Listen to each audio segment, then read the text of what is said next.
نماز جنازہ میں جو دعا مانگتے ہیں، ویسے تو کئی ایک دعائیں رپورٹ ہوئی ہیں، سب سے مشہور دعا وہ ہے جو جامعہ ترمذی کے اندر ہے، سنن نبی داؤد کے اندر ہے، سنن ابن ماجہ کے اندر ہے، اور مشکات المصابیح کے اندر بھی موجود ہے۔ اللہم اغفر لی حینا و میتنا، اے اللہ ہمارے جتنے زندہ ہیں ان کی بھی مغفرت فرما، اور جو مر چکے ان کی بھی مغفرت فرما۔ اللہم اغفر لی حینا و میتنا و شاہدنا و غائبنا، اور جتنے یہاں پہ موجود ہیں ان کی بھی، اور جو یہاں پر موجود نہیں ان کی بھی، وصغیرنا و کبیرنا، اور جتنے ہمارے چھوٹے ہیں اور جتنے ہمارے بڑے ہیں، وذکرنا و انثانا، اور جتنے مرد ہیں اور جتنی عورتیں ہیں۔ اللہم من احییتہ منا فاحیہ علی الاسلام، اے اللہ جب تک تو ہمیں زندہ رکھے تو اسلام پر زندہ رکھنا۔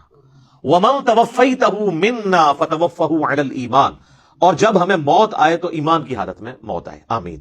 اچھا مزے کی بات دیکھیں کہ اس میں میت کا ذکر صرف ایک دفعہ ہے، باقی سب زندوں کے لیے دعائیں ہیں۔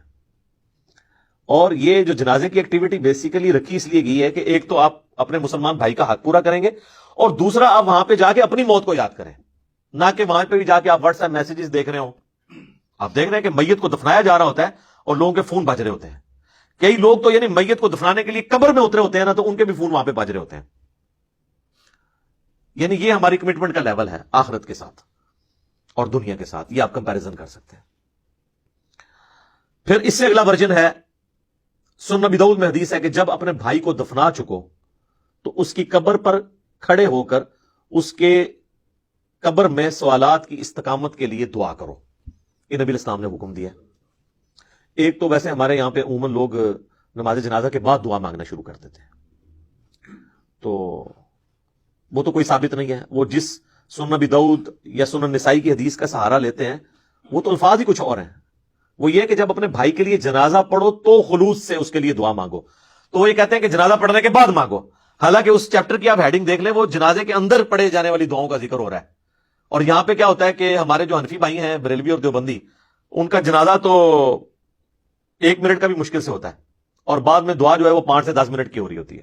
دیوبندی نہیں مانگتے، اور ان سے پوچھے کیوں نہیں مانگتے، وہ کہتے ہیں ثابت نہیں ہے۔ اور جب ان سے یہ پوچھے کہ یہ جو فرض نماز کے بعد آپ اجتماعی دعا کرتے ہیں، ویسے تو اکیلے جو مرضی آپ کریں، یہ کہاں سے ثابت ہے؟ وہ کہتے ہیں یہ علماء نے جاری کی ہے تاکہ امت سے دعا اٹھ نہ جائے۔ تو کیا صرف دیوبندی علماء کو یہ حق حاصل ہے کہ وہ دین میں چیزیں خود سے انجیکٹ کریں گے؟ بریلویوں کو کوئی حق حاصل نہیں ہے؟ حقیقتاً تو دونوں کو کوئی حق حاصل نہیں ہے، یہ دونوں نے ہی دین کے اندر اپنی طرف سے چیزیں داخل کر دی۔ اصل دعا جو ہے وہ قبرستان میں دفنانے کے بعد آپ نے قبر کے اوپر کھڑے ہو کر کرنی ہے، دفنانے کے دوران بھی ہے، صحیح سند کے ساتھ، مشکات المصابیح کے اندر موجود ہے، کتب ستہ میں سے یہ ابو داؤد ہے، یہ ترمذی کے ریفرنس ہے کہ آپ نے دفناتے ہوئے یعنی 3 مٹھیاں کم از کم مٹی کی بھر کے ڈالنی ہے قبر کے اوپر، بسم اللہ وعلی ملت رسول اللہ، اللہ کے نام سے شروع کرتا ہوں اور رسول اللہ کی ملت کے اوپر، تو یہ آپ نے پڑھ کے اس کے اوپر ڈالنی ہے۔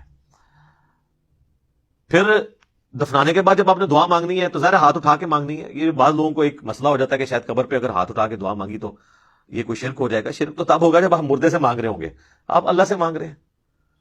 صحیح مسلم میں اوپر تلے کئی احادیث ہیں کہ نبی الاسلام نے بقیع غرقد قبرستان میں جا کر 3 دفعہ دعا کی ہاتھ اٹھا کر، اور 3 دفعہ پھر ہاتھوں کو واپس لے کے آئے۔ تو یہ تو سنت ہے، اس میں کوئی حرج نہیں ہے۔ قبرستان میں بھی آپ ہاتھ اٹھا کے دعا کر سکتے ہیں۔ اللہم انی اعوذ بک من عذاب جہنم ومن عذاب القبر ومن فتنة المحیا والممات ومن شر فتنة المسیح الدجال۔ یہ دعا بخاری اور مسلم دونوں میں آئی ہے، اور نبی الاسلام حکم دیا کرتے تھے کہ نماز کے تشہد میں 4 چیزوں کے اگینسٹ اللہ تعالیٰ کی پناہ طلب کی جائے۔ اللہم انی اعوذ بک من عذاب جہنم ومن عذاب القبر ومن فتنة المحیا والممات من شر فتنة المسیح الدجال۔ اے اللہ میں جہنم کے عذاب سے تیری پناہ مانگتا ہوں، قبر کے عذاب سے تیری پناہ مانگتا ہوں، زندگی اور موت کے فتنے کے اگینسٹ تیری پناہ مانگتا ہوں، اور جھوٹے مسیح دجال مسیح کے فتنے سے تیری پناہ مانگتا ہوں، آمین۔